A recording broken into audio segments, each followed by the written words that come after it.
Hey, what's going on, everybody? Welcome back to the Chasing Dreams podcast with Charlie and Justin. We are on episode 99, and we are 1 week away from triple digits. Wow. Yeah, it's awesome.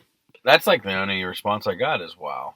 I'm just happy that I have, because that's something that I try to pride myself on is consistency. Mm-hmm. Like with everything. I mean, Yeah. that's what training is, and being the person who shows up and does the job every day, even when the job isn't necessarily ideal. Yep. Or when the circumstances or the environment isn't ideal, or your current settings, like how you feel, isn't ideal, but you still try to show up and push through. Not that the podcast is that difficult.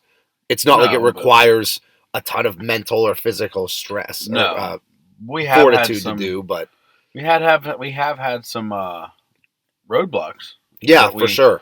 On the fly at one point had to figure out how to overcome. I mean, anytime you do something 99 consecutive weeks Yeah.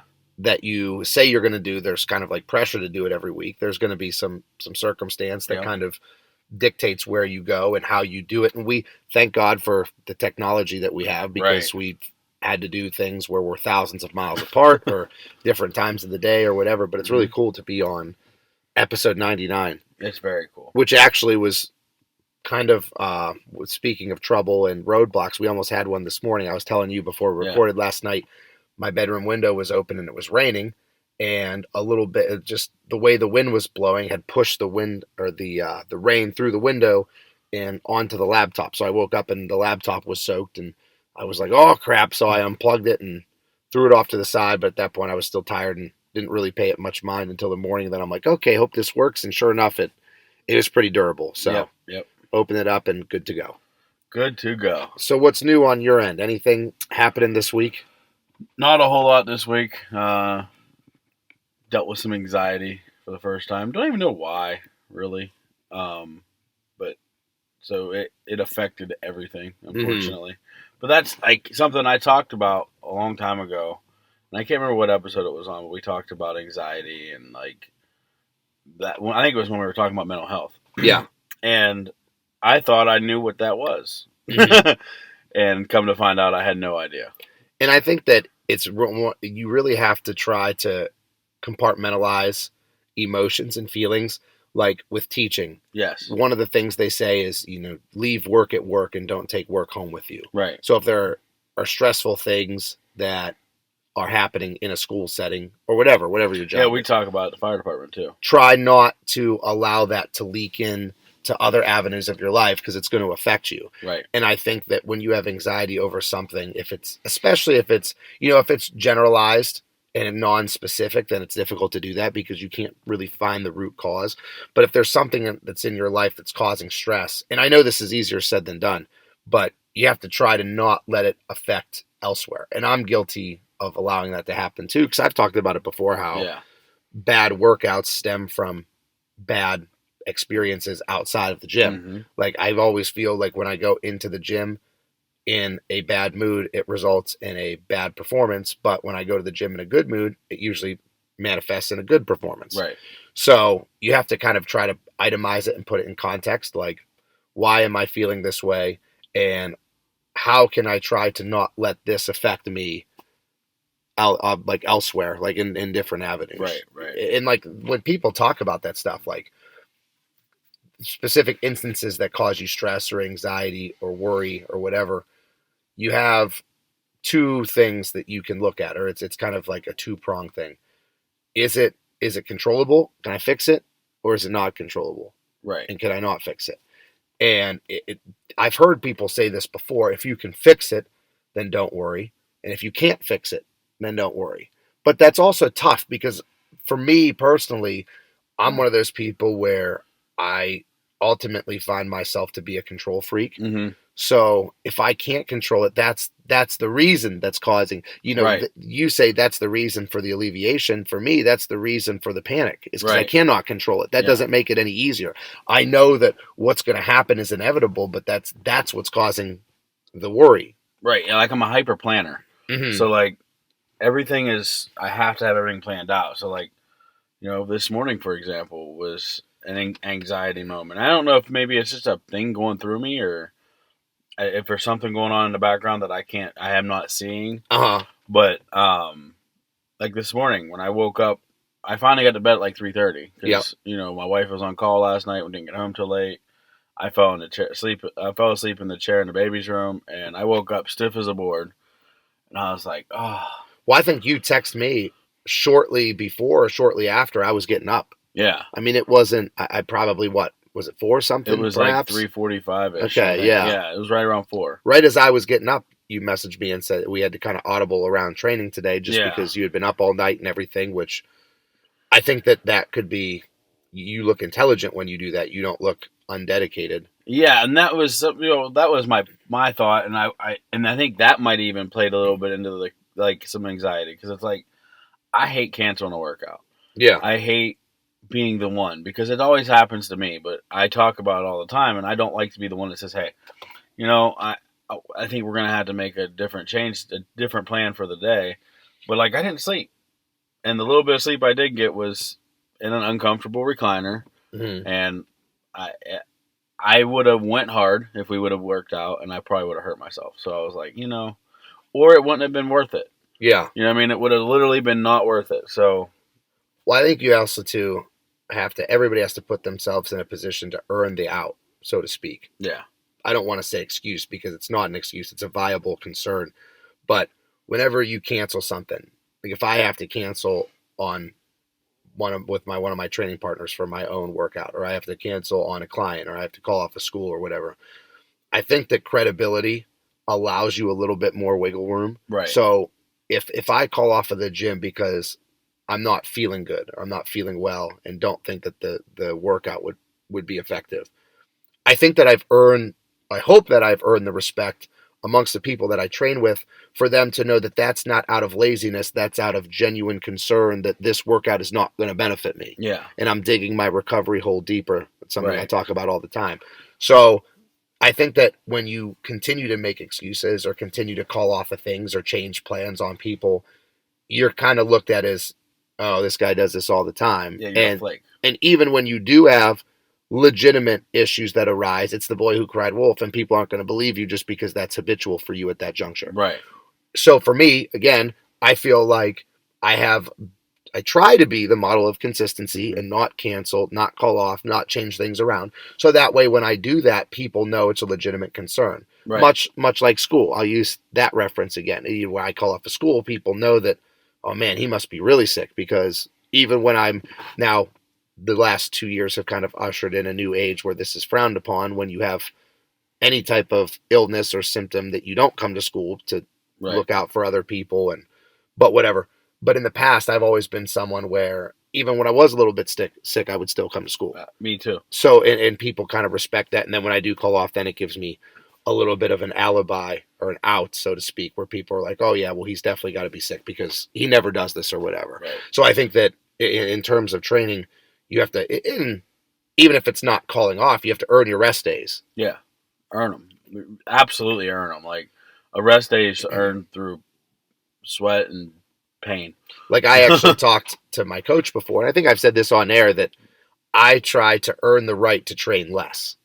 Right. So if you can go 7 days a week, and I guess it depends on what your goals are, obviously, and it depends on where you are on the intensity volume scale, like where you're at on that continuum or that sliding scale. But I think for me, I like high intensity training, and if I were to go 7 days a week, then I would have to question if what I was doing was true intensity. Right. Because if you're training that hard, at least for me, I can't do it 7 days a week. Yeah, I could do five or six if there's like 2 or 3 cardio days involved. Mm-hmm. But the way I'm training now, I couldn't do 5 or 6 straight. Strength training. No way. Absolutely no way. Not a chance for me. So, especially when I do a little bit higher frequency, where I'm push-pull legs, so I'm repeating movement, not necessarily movement patterns, but muscle groups I'm repeating a couple times a week where they fall. So, I mean, if I do push-pull legs without a day off, I could do push Monday, pull Tuesday, legs Wednesday. I'm back to push on Monday again. So if I train chest on, or Thursday again. So if I train chest on Monday, I'm right back Thursday hitting it again. So I know that if I train with a lot of intensity, and then you can talk about like energy systems. So muscles can recover a lot quicker, at least for me, than my nervous system can. Right. So I think that I'm trying to constantly earn time off or earn rest or earn relaxation, because there's always been a part of me that kind of, you don't want to sound condescending, but you kind of scoff at people who are like, "Oh, I'm just so tired today," or "I just have so much to do." Because then I want to say to them, "Well, listen, I'm putting in 3 times the amount of hours in a work week that you do. Right. I have 3 times the amount of responsibilities and jobs that you have. So it's just kind of funny that you're making these excuses of not having enough time or not having enough energy or whatever." But then what I have to do is I have to be realistic and self-assessing and go back and look at myself and said, I used to say that Mm-hmm. several years ago when I didn't have the responsibilities or the hours or the jobs that I have now. I think it comes with responsibility and with age. Like you cut to a point where you realize I was tired, but I wasn't exhausted. Well, it's all relative, like relativity and adaptation. Yeah. So when you first start off with your first job, Mm-hmm. when you're in high school or whenever, or college or adulthood, you feel like overwhelmed. Busting tables for 4 hours was the end of the world. And you can, it's basically progressive overload of life. Yeah. So in training, if I were to think about what 200 pounds on a bench press felt like when I first started lifting, I couldn't even fathom that. Like I couldn't wrap my mind around being able to press 200 pounds off my chest, especially knowing how heavy the bar felt alone. Yeah. And then now when you think about 200 pounds, you say I could do that a million times and it's not tiring. So I think that the same thing can be said about responsibility, is you just adapt, and we have talked about this before, especially in my scenario with trainings where I said, "Oh, I can't handle anymore. And then I find a way to be able to adapt and change my system, so to speak, and be able to handle more. Right. So realistically, I shouldn't like scoff or laugh at those people that say that, because they're just at a point in their life where what they're going through is stressful to them because they haven't adapted or they haven't grown to the point where they can handle that capacity or that workload. It's like essentially they're 1 rep max. Yeah. They're there. So, and I never looked at it that way, because I'm guilty of that every day, literally every day. If somebody says something like that, and I'm like, really? Well, and then you kind of have to go through and say, where could I have covered ground at? Mm-hmm. So I'm so busy, I have no time. Okay, well, let's look. You and I come into the car or the studio or wherever we are recording our podcast for that day, and we record, and then we hit the end button. Then we can exchange pleasantries and talk for 10 minutes, which isn't a big deal. Just say, yeah, that was a good episode, blah, blah, blah, kind of review, reflect, talk about our plans for the day, and then we leave. Mm-hmm. So you look at that as that's 10 minutes, right? Yeah. And there's 2 ways you could look at it. That's only 10 minutes, or you could say, wow, that's 10 valuable minutes that we could have spent doing something else. Now, is 10 minutes enough time to do something else productive? Maybe not. But if you take away 10 minutes that we spent beforehand, 10 minutes we spend afterhand, 10 minutes you spend if you see someone at the gas station that you chat with on the way home. Right. And you're almost to a workout. 5 minutes where you're sitting on the toilet scrolling through Instagram. Mm-hmm. And then, you have an entire workout's worth of time that 45 minutes right now. Sure. And I'm one of those people that constantly talks about that. We constantly talk about it on the air. Yep. And I still get upset with myself because I failed. No, I take that back. I haven't failed. I have not maximized putting that into practice yet. Right. Like, I'm getting better at it, and I'm starting to, man, I don't want to say cut people off, because I don't feel that like I'm doing it in a rude manner, but I'm starting to monopolize your own time. Yeah. So I think I want to get to like 90%, because I still want to have that 10% through the day where I can literally have some conversation that's not scheduled. Not planned. Yeah. Because I feel like a lot of times that breeds good conversation. Well, I had that happen to me yesterday. Yeah. Where I was getting, so it's kind of, I had a training yesterday, and right after school, and the kid was coming from out of town because he goes to a school that's a little bit of a drive away, not far. And he texted me and said, "Hey, I'm running behind." I said, "That's cool, man. No worries. I don't have someone immediately after you, so we can I'll wait around for a few minutes, no big deal. Well, then it ended up being a double negative because right when he showed up, I ended up being a couple minutes late and couldn't start training right away because I actually had a former football player of mine who's been overseas in Africa and the Middle East for 3 years. He's been stationed a couple different places, hasn't been home for 3 years, and came up behind me and surprised me at the gym, came in to see me. So it was like one of those impromptu conversations that isn't planned, but I'm certainly going to make time for. Absolutely. That's something I've never cut off. And then I explained to my client, like, hey, haven't seen this guy in 3 years. Going to be a couple minutes chatting with him. I apologize if that holds you up. And it was all good. It was all good. So, but I just communicated that clearly during the process. But yeah, those conversations absolutely need to happen. Absolutely. But, and maybe even bringing up the conversation piece was like maybe that was the wrong example. No, maybe but I like need to break up like, it is because it's frequent. Point. Yeah, because it's the most frequent thing that's not planned, that's not scheduled, that's not routine, that monopolizes our time. And I have the same not the same conversations because it's not like we are repetitive or redundant with our dialogue, but it's the same people. Yeah. Like I will sit there and talk to people at the gym for 5 minutes and then go and talk to them tomorrow for 5 minutes. And then the next day for 5 minutes. Right. And it's like Groundhog Day. Yeah, and I don't want to undermine our conversations because I value the time that I spend with people and I enjoy conversating with people. Right. But when you talk to somebody every day, there's nothing groundbreaking most of the time. So I don't want to say our conversations lack substance, but it's just casual talk. It becomes the norm. Yeah.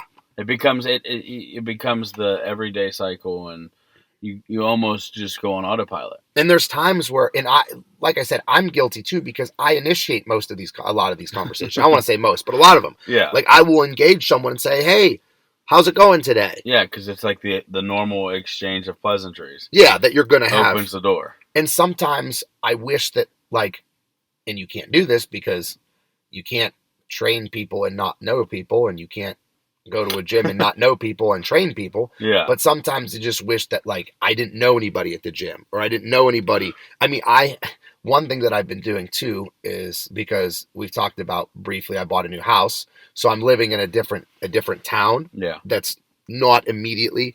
And so I have a little bit different options of which Walmart I can go to or whatever, which is nice because I don't want to sound antisocial, but I try, if able, to avoid people that I see every day. Mm-hmm. And it's not because of them as a person. It's just because of, it goes back to time allocation. I know that I'm going to allocate time to trying to talk to them.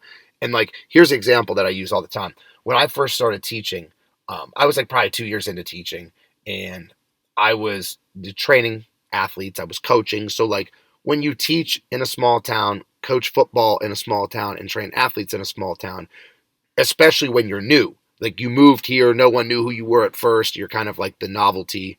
And then it becomes something where you're pretty, I don't want to say popular, but a lot of people get to know who you are. So I was walking into Walmart one day and I was getting out of my car, and the person next to me getting into her car was a mother of one of my football players. And I started talking. I knew who she was before. Yeah. She didn't have to introduce herself. I knew who she was. And we started talking for 20 minutes. And, just going on and on about football and all kinds of things. So then I'm walking up to Walmart, up to the main doors, because I parked pretty far down the aisle. And halfway to Walmart, someone walking down the aisle was a family that I knew from the community. Yeah. And they had young kids, and I started talking to them. And it was a family that I was introduced to pretty early to moving to Ohio, and talked to them for 20 minutes. Then so it's been 40 minutes, literally 40 minutes. Then I finally walk up to the doors of Walmart, and out walks one of my students that I have in class and her mother. So then that yields another conversation for 20 minutes. So by the time I got out of my vehicle and walked 50 feet into Walmart, I had spent an hour talking to people. Yep. And I don't want to sound like I don't value those conversations and I don't value those interactions because I like it. But then now I have an hour of my time, or maybe others' times, because I work. So that time has now disappeared. Yeah. So I try to not put myself in those types of situations if I can avoid it. And again, don't want to come off as antisocial or that I don't like interactions with people, but I just know how I am, and I don't want to say that I'm a talkative person because I'm not one of those people who's just going to talk, Right. but I'm I'm a very interactive person. Right. And I'd like to think that I'm a genuine person. So if I'm having a conversation with you, like I truly care about what's going on. Like I'm not thinking about what I'm going to do tomorrow or what I'm going to do the next day and just looking at you like, yeah, Justin, oh yeah, yeah, it's right now, it's right here. Yeah, you're in the moment. Yeah, it's true. That's why those in passing conversations can last 20 and 30 minutes. I think so because if you're not engaged, eventually, unless it's that one person you work with, and everybody works with that one guy. Yeah. Or that one girl that can talk for 4 days about nothing. Mm-hmm. But in normal people, if you're not engaged back, they just the conversation dissipates. Yeah. And then it becomes almost robotic where you're just talking to talk. Exactly. So I actually want to update you on a few things on my end. But first, let's go to a commercial break, and then I want to tell you about how I'm actually revisiting some of my New Year's resolutions. Awesome. Even though it's mid-October. So let's go to a quick commercial break, and we'll talk more about that when we come back. As listeners of the Chasing Dreams podcast, we know that you demand the highest quality at all times. If you're interested in quality, look no further than Beast Mode Baking. Beast Mode Baking aims to bring the highest quality, creative, and of course delicious baked goods to your home with nationwide shipping. All orders need to be pre-ordered to ensure they're packed fresh and shipped out to you as soon as possible. Beast Mode Baking offers a flat rate of $15 for shipping due to the size and weight of the cookies and doughs. So if you're interested in Beast Mode Baking, please contact CEO Shannon Knorr. That's at SKNORR13 on Instagram and order your delicious baked goods today, because every time you support them, you're supporting the podcast as well.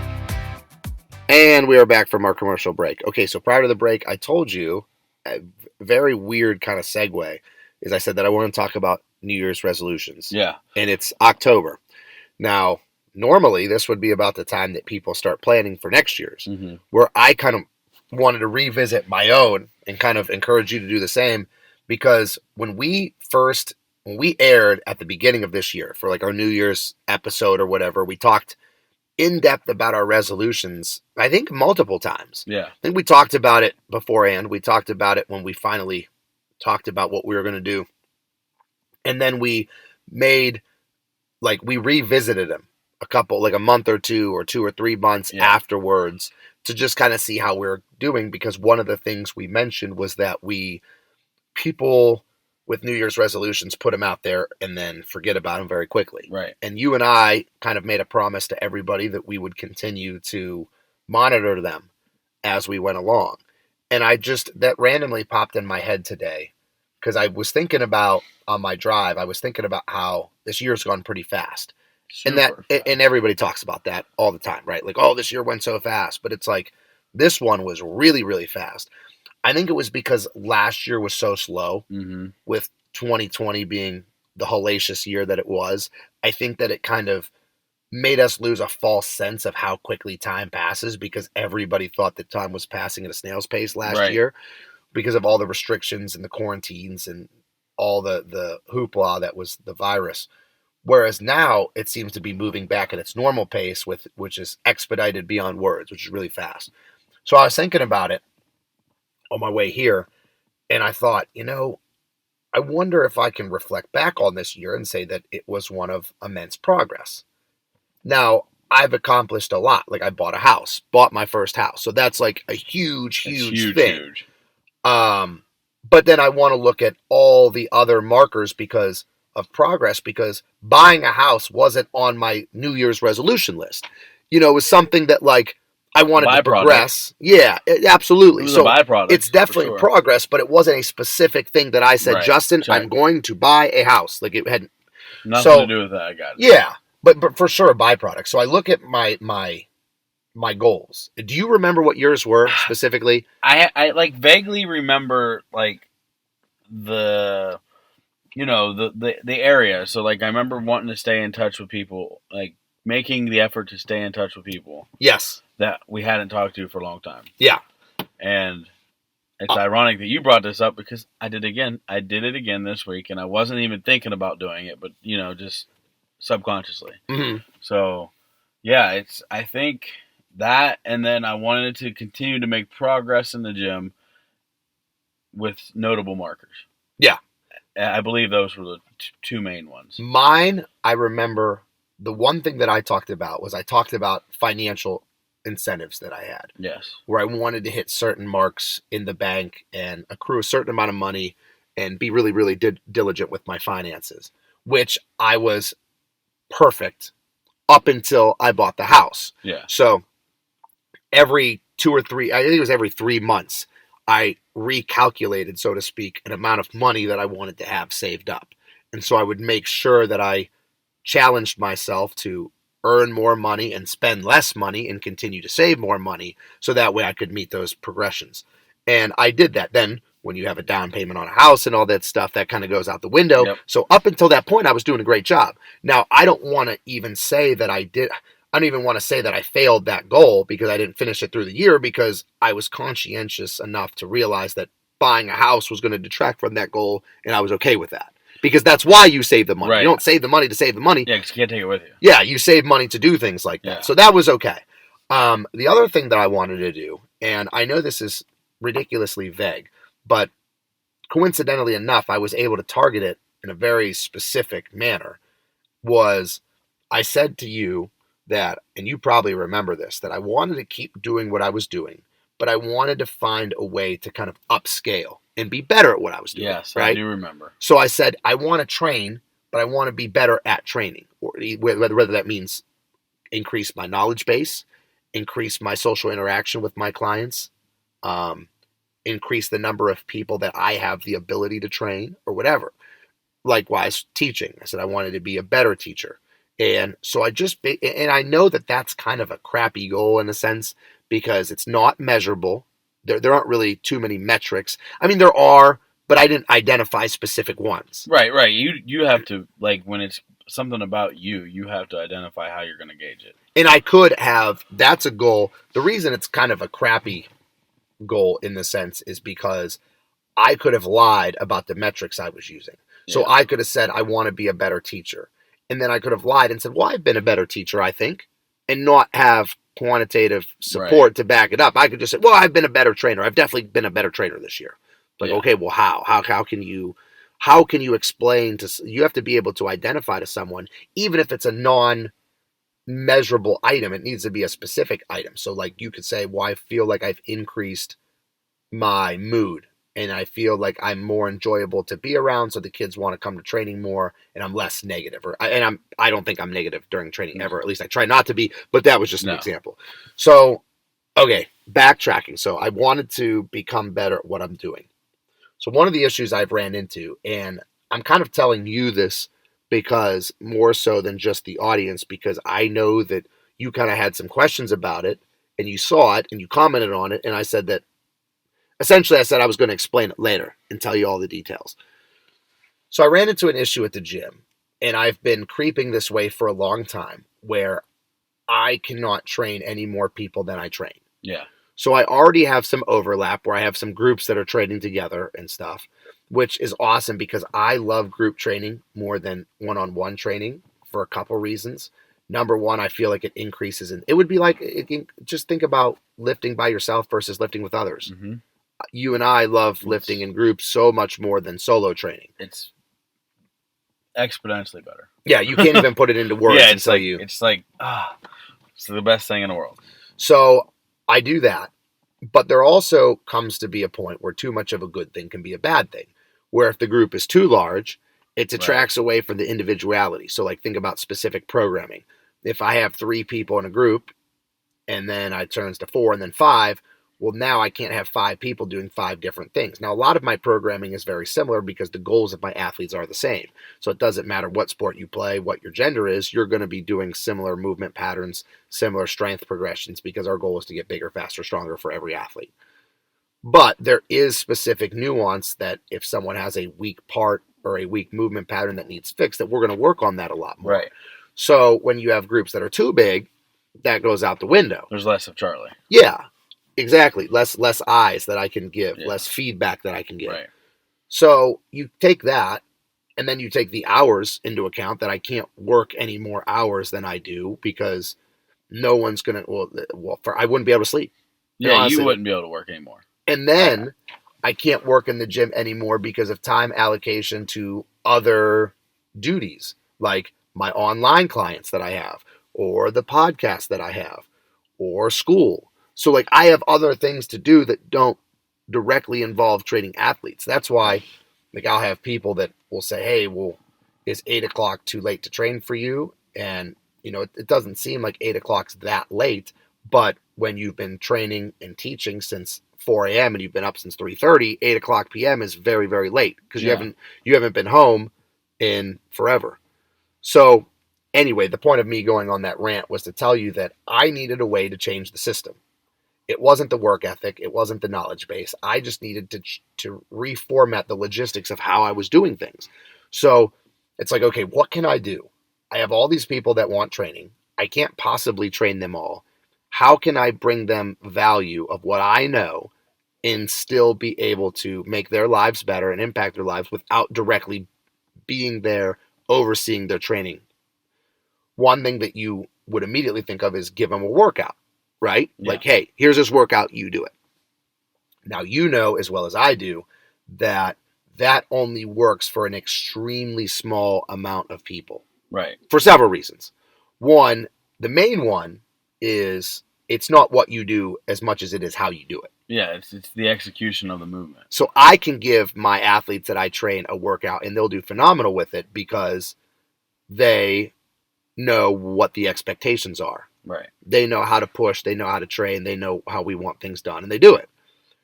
However, a lot of people that I would be trying to help are new people that haven't gotten in with me yet. And that's the problem, is they don't have time or I don't have time, because that's the other thing you got to consider is their schedule too, right? Right. It's not just what you have available, it's where they're able to work out at. Yeah. So I was like, a workout's not enough. So I need to oversee their training. I need to oversee their nutrition. Mm-hmm. I need to oversee their sleep patterns. I need to oversee their supplementation. If I really want to impact kids in a training space where I'm not physically with them, I need to have not necessarily control, but oversight of all of that stuff. Right. Because, I mean, again, you know as well as anybody, the training's important, but it's the other stuff that's really going to be indicative of whether you make a ton of progress, minimal progress, no progress, right? So what I did was I put together a 6-month program. Now, I have not released all of the details yet, but it's going to be a 6-month program for athletes specifically. Now, I had some discussions with some people who aren't athletes per se by definition, like they're not currently playing sports. Either they're older and have like since retired, so to speak, from sports, but the program is geared primarily towards athletes, and it's very specific. So it's a strength training cycle. So we're not doing the movement patterns and the speed work. That's stuff that I'll do separate because that is something that you need to be in person for, eyes on, absolutely. So the strength training piece, it's going to be a 6-month strength training program. So to get as big and as strong as possible. And I use that term big pretty loosely because it's going to, as you get stronger, you're going to become bigger. But the goal isn't to just add weight. It's to add lean muscle mass. Yeah, sure. Which is going to result in some weight. Yeah. So it's 6 months and it's all through an online app. And there's going to be daily communication. There's going to be Zoom conferences on a weekly basis. There's going to be, they have their programming on there. They're going to have their individualized nutrition plans on there. They're going to have the supplement recommendations on there. They're going to have access to me on a daily basis all through the app. They're going to upload their lifts to the app so I can see graphs and charts to see how they're progressing. I can see how their body weight's progressing, how their body fat's progressing. They're going to upload progress pictures. I even have some discussions in place right now with a couple like physicians and a couple experts outside of training that I'm going to elicit their help. So I have some deep tissue therapists that I'm talking to that I would pay them and they would come work on the kids for free. And some a chiropractor that I Dr. Ryan, who, and actually he may hear this before I reach out to him, he's always wanted to work on the athletes. Yeah. And I told him that I'm going to get a specific avenue to where we can do like a group of them at once.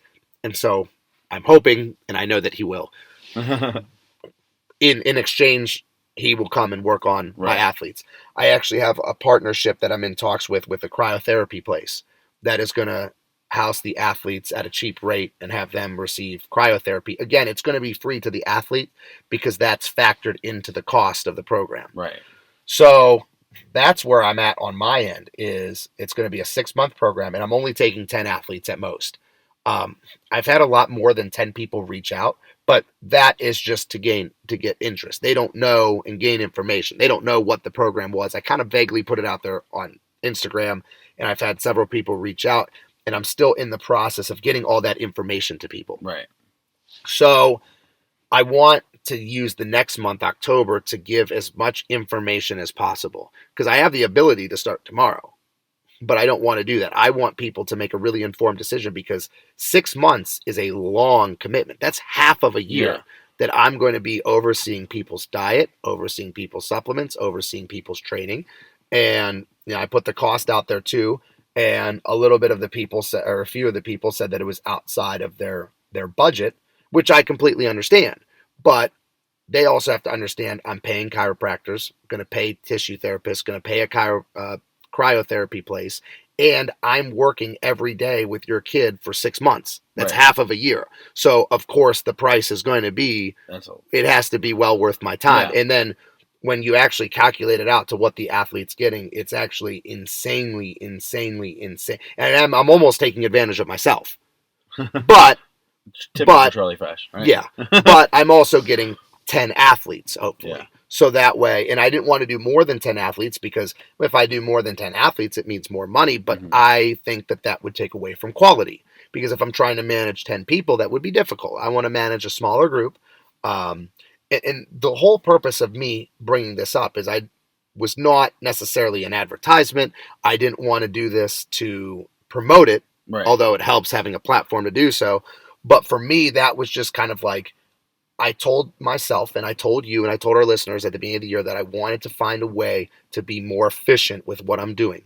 I needed better systems in place. And I think that this is a step for me to do that. Definitely a step. What I have is I actually have 2 people committed already, but those people are going to be committed the next 6 months because I plan on doing this in 6-month intervals. Okay. They are planned for the next 6 months, not because they want to see how it works at first or they want to see the progress that the people make. It's because they already have commitments and they cannot do that until then. The next 6 months. But I already have people committed for the next 6 months, which is awesome because I'm only focused on step 1. I've already got people committed for step 2. Right. And which is really, really cool. So I feel like I kind of needed to put it out in the universe that I'm patting myself on the back to a degree because it's like, man, it's October and you're still cognizant and going on your New Year's resolutions. Yeah. And I think that's amazing. That we started talking about technology and technology it's scary sometimes, but it's incredible if used for the right means. Yeah. I mean, think about like we said, 3 or 5 is too many in person. But you can do up to 10, 12, 15 maybe and be very effective with the app, with technology. And I know that you have the ability to be effective without being in person because you've had an astronomical effect on my journey just through emails and text messages. And once in a while having interaction. So now here's the thing though. All of my effectiveness that you said, all of my effectiveness with you was predicated on you following through. Right. So I could be the greatest communicator in the world and give you the most amount of knowledge, but if you don't do it, then you fall short. So there's an accountability piece. That's why I don't like the workouts also, or the diet plans, the one-time consultations. A lot of times I'll give them to people, they'll follow it for a week, and then they'll fall off. Yeah. And that sucks. Yeah, because you did all the work. I still got my money, but I still hate that they're not progressing. They're not getting value from that. Yeah. So I needed a way to oversee that. So like one way you can do that is communication, which is going to happen daily. And then the other way that you can do that is have people make an investment. Yep. If I like said a legitimate investment. If I said that I'm going to do this for you for the next 5 weeks, that's a month. Yeah. Just over a month and a week. That's not a lot of time. That'll fly by when you blink. Mm-hmm. So that doesn't give a lot of value because people aren't that invested. When I say you're paying this money up front and you're in this for 6 months, this is half of a year. Now all of a sudden there's gonna have to be a lot more buy-in. And with my athletes, they're going to be forced to buy in because their parents most likely are paying for it. So they're going to say, hey, I signed up for this 6-month program. You are seeing this sucker through till the end. And I have no concerns with any of the athletes that I train because some of them want to jump into the program as well, in addition to our in-person stuff. I have no issues with any of them. I know for a fact that they will do phenomenal. I absolutely know they will. Right. I agree. But it's the ones that I don't know. I don't know what their accountability is going to be like. And you can't really hang your hat on like the rise or the fall of that. Like, I mean, it is what it is. If you're going to pay the money and then bounce anyways, well, you'll learn. Well, how frustrated you when you started losing weight? You had a lot of people that came to you because just success leaves clues. Like, hey, man, you lost a lot of weight. What did you do? Can you help me? Can you help me? And that happened all the time. And I know from discussions with you how frustrated you would get with the ones that wouldn't do what you told them to do and would ask for help and wouldn't respond. And it would be like they would hound me until I helped them. And then I'd start helping them and do the things that like I learned from you to help people do. And then you do the hounding. And then I'm hounding them and I'm like, wait a minute. I'm taking away from my time in my journey to help you and you're not helping yourself. So, and it's not that I give up on people, but you it's easy to get frustrated enough to not invest your time. But on the same end, I know that I see how frustrated you get with the people that don't, but then I see how elated you get with the people that do. Yeah. Like, I know how impactful that is when you have your life changed and then you use that to reach other people. Yes. It's an incredible feeling. You know, and that's why I'm not afraid or at all to talk about my successes and failures, because this is not like I've said since the beginning. There's no end, so it's gonna be a roller coaster. It's gonna go up and it's gonna go down and it's gonna go up and it's gonna go down. Mm-hmm. But it's never gonna end though. It's like the never-ending roller coaster.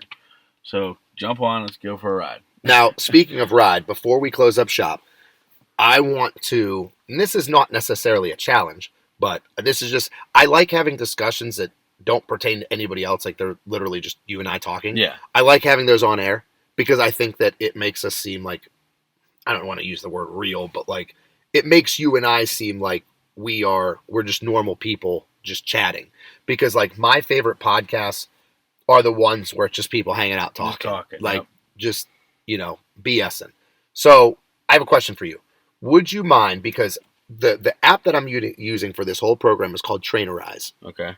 The next month, because we're going to launch in November, the next month is not only spent getting information out to people, but getting information into me regarding the app. Because I know the app is extremely thorough, but it's also not... I don't want to say it's not user-friendly because there's so much you can do, but it's overwhelmingly thorough. Right. So there is so much to this app. Now, it's very user-friendly, it seems like, on the part of the client. So I have some of my nutrition people who I've put on there, and they're operating through it now because this is like a trial run for me to get ready for my athletes who sign up for the program. That makes sense. So normally my nutrition people that I do online consultation with, it's all email-based. Yeah. Whereas now I'm like, heck, let's go through this Trainerize app because this will get me better at using the app. So then when the people come in for the program, we're hitting the ball running or hitting the ground running, and there's no like learning curve time. Yeah. Right? The 6 month, that you're getting 6 months. You're not getting 5.5.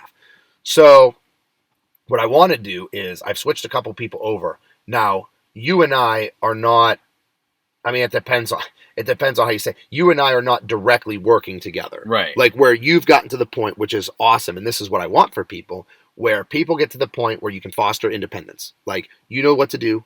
you know how to do it, and you're doing it. Yep. And then if you need help, hey, can you help me problem solve through this? And that's what I'm here for. That's not a coach and athlete or coach and trainer. That's like friend and friend. Like, hey, I need help with this. Can you help me? Yeah. So I want to, as long as you have no qualms with it, would you mind if I added you to this app and help program nutrition, training, whatever through there, just so I can get some more experience? Send.